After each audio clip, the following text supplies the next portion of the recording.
So far, Rind RSA is the favourite. Stick a couple in. Yeah, I have to stick up for your mates. So I'll stick in.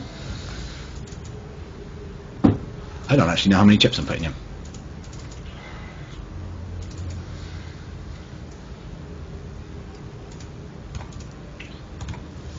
That'll do. Right, we're doing the traditional start to the game, which is probes and pylons, probes and pylons. Down in the bottom left is Collective S. Here, victory of last time.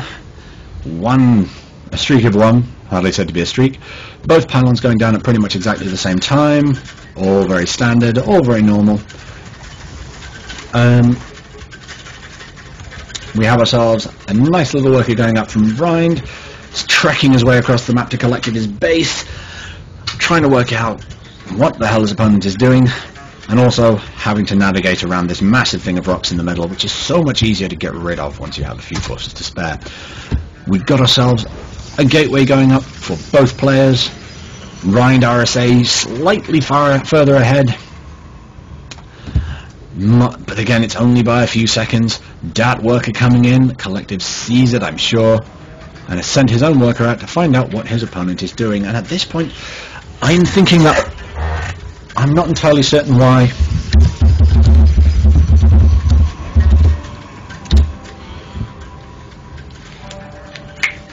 Right, oops. We've got ourselves a little worker chase. Little worker attack, RSA standing a chance of losing his worker. If he can't get it out of that, get it out, run away. Again, we've got ourselves a gateway going down, but not for RSA, he's going for gas instead. Cybernetics core going down for Collective S. Rind RSA seems to be focused so much on his micro that he seems to be letting his core slip, so he's now a good 10 seconds behind his opponent in terms of cybernetics core, which could indeed turn into a 10-second delay on warp gate, which could, if this is a 4-gate build, cost him the game. Rind RSA, Collective S now moving down into his own natural. Oh no, sorry, moving down into his opponent's natural, my bad. And potentially leaving that worker there so he can build himself a warp-in pylon at a later time. I'm seeing a 4-gate build here, I'm seeing a 4-gate so hard. The question is, will he be able to pull it off? Because I know he was a little late on it last time. The warp gate coming down pretty much exactly as fast as we thought it would. Stalkers being brought in. Warp gate, again, that crucial 10 seconds. It is a weird build, but I'm betting he's going to build he's delaying his...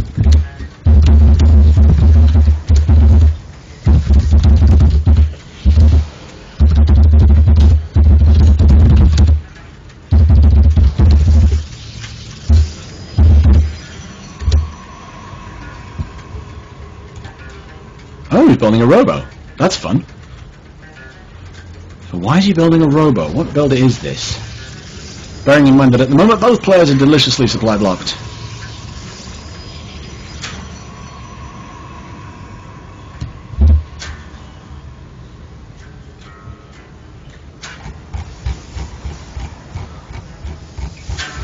Please tell me I didn't say that in actual chat.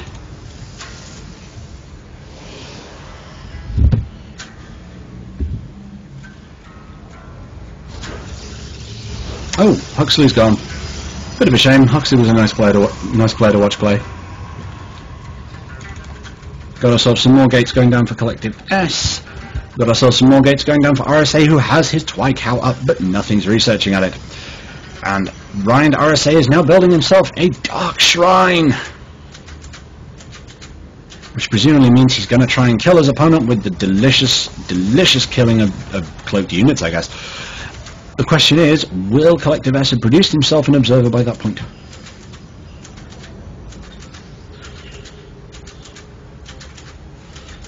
At this point I'm having trouble following what's going on in the chat.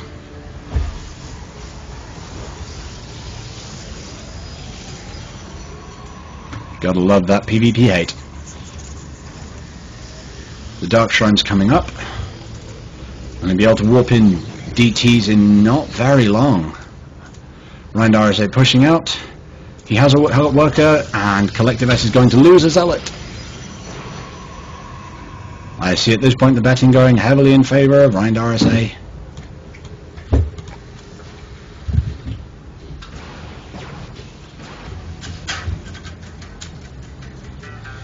Question is, has his... Oh, yeah, no, his worker has been kicked out of that natural. We've got a couple of immortals here for Collective S. Question is, will he be able to come up with an observer before his opponent gets the DTs that he's just spawned into his base? Oh, the DTs are coming, the DTs are coming. And Collective S has no way of knowing this could be... Oh, he's got an observer out. For that obs placement. Oh, very nice. I'm guessing it was just rallied to his opponent. Rallied where? Yep, that's just where he had his thingy rallied. Question is, what's his opponent going to do as a result of that now?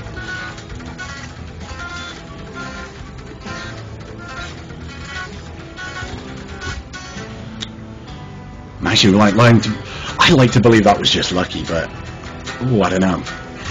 His opponent, the observer, stretching out across the map. We have ourselves a decent force of immortals, so he's good against stalkers, but his opponent appears to be taking zealots. So yeah. At the moment we're looking at Collective S with his Protoss ground weapons level 1 versus Charge Lot, presumably not Charge Lot Archon, because that would seem to imply a bio build on the other side. He is pushing out. Collective S attacking just seemingly at the right time.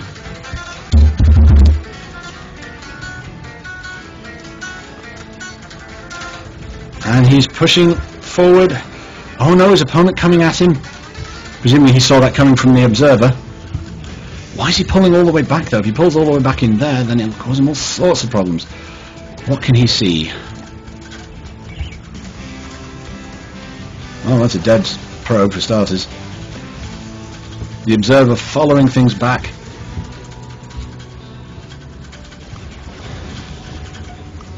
And that's a bad attack for Rind RSA. He does not want to engage at that angle. Trying to minimize the surface area, get them zealots down. Unfortunately, I can't actually see what's going on. No. Charge lots seem to be doing their job. They seem to be taking out those immortals. The stalkers trying to micro as best they can. Unfortunately, Zealot Archon is a powerful combination, even apparently in this matchup. And so we see the forces of Rind RSA pushing their way into his base. Collective S's immortals just dying like flies, and at that point he doesn't have enough stuff in his base to take out the... Or maybe he does. The Colossus... Sorry, not the Colossus. The Archon trying to do a lot of damage, kiting with the Stalkers. If they can take out the Stalkers, can take out the... Yeah. Oh, again, I still think it's... Collective S's game is over at this point, but even though he can warp in Zealots to take on the Charge Lots in his base, he's lost all his Stalkers, he's lost all of his units, apart from his workers. If he took his workers out now, he might be able to do something about this, but unfortunately he can't. He's got a single immortal, which is going to do nothing to those Zealots. His opponent has 6 Zealots and 5 Stalkers, and this looks an awful lot like GG. It looks an awful lot like a game over. It doesn't look like he can actually come back from this. Even if he does, the macro of his opponent is going to allow him to keep going, get everything up. His opponent could easily be going for a third behind this with the amount of minerals he has just to spare. And Collective S holds, but it's functionally game over. Real shame, but that's the way in PvP. If at first you don't succeed, the guy has probably killed you. And he's pushing down into his base again. I cannot believe that Collective S thinks this game is going to go on. There's the GG. Rind RSA having a go. Not sure I want to play against this guy myself.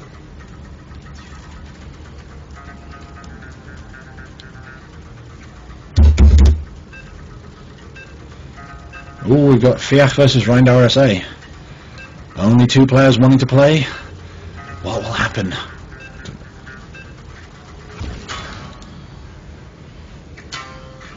Oh, mutual annihilation, if this is anything to go by.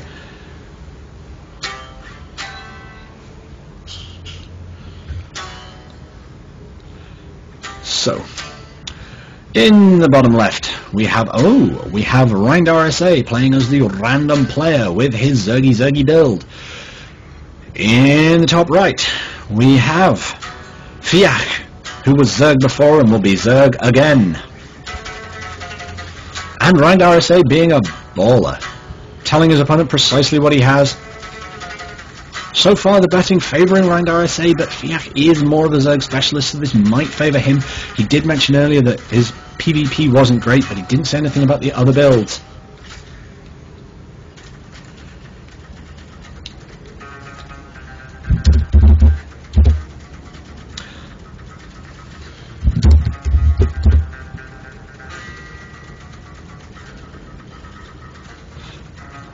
Fiach not quite understanding what he meant when he said he was playing Zerg.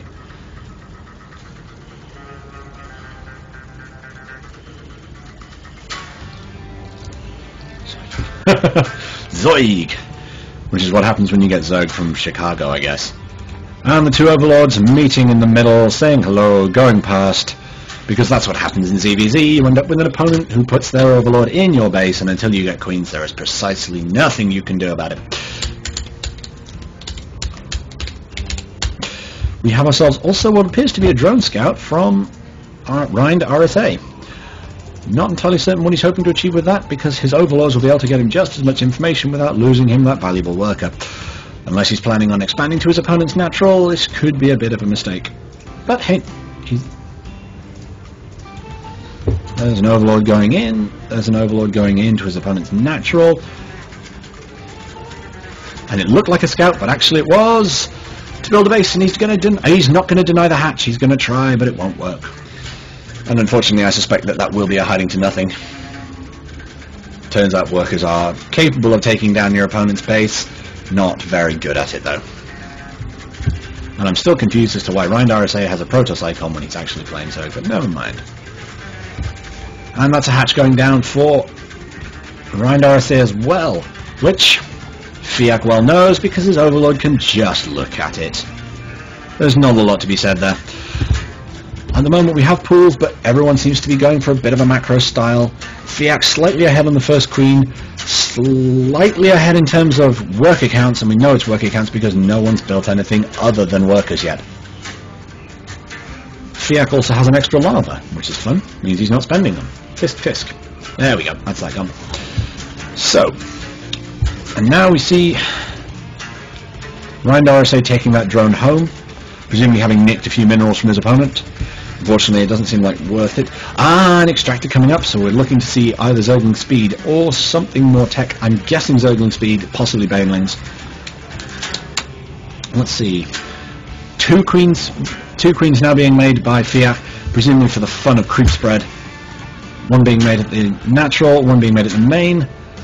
Energy nice and low.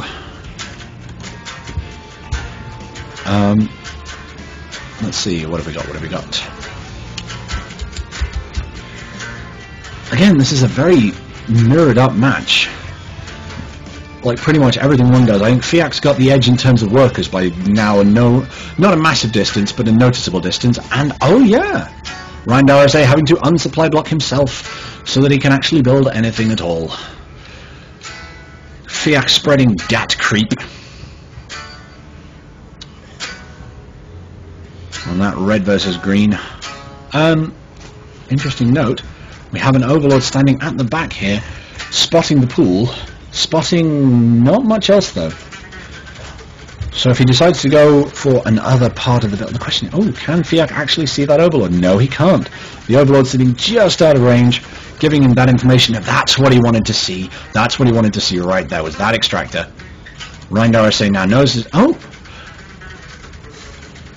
He can not see it. It's just out of range to tell him the one thing he really needs to know is that the opponent has got another extractor. And the fact that there's a roach warren going down now. He's Fiach trying to, Rind RSA trying to even up the worker counts, but at the moment he's still 6 supply behind.